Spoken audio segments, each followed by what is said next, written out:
Hi everyone! In this video we will move to step 4, synchronization settings, and set the preferences on how to synchronize your eBay items with Magento catalog data. This section includes 4 types of rules: list, revise, release and stop. Let's take a look at all of them separately. The first one is list rules. You can enable the list action to list your items automatically based on the list conditions you have specified. Once the item is added to M2E Pro Listing, product status is in stock, it can be automatically listed. You can also specify which products can be listed automatically depending on their quantity in selling policy. This is the value defined by the options we configured in M2E selling policy in the previous video. If you would like to add your own custom list rules, you can enable the advanced conditions.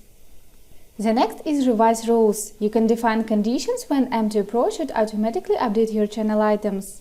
For example, when revise by quantity is enabled, any charge made to the Magento attribute set for quantity will initiate the automatic update on the channel. With the conditional revise, you can provide the minimal value that should trigger the item revise. Please remember that manual revise updates full item data regardless of revise rule settings in synchronization policy. Also, you can enable or disable price revise and the rest of the product details.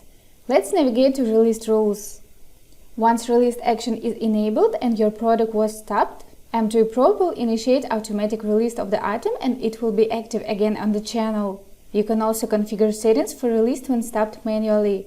Set no to prevent the manually stopped item from being automatically released and conditional quantity rules. The last section is stop rules. Enable this option to stop your items automatically based on the stop conditions you have specified.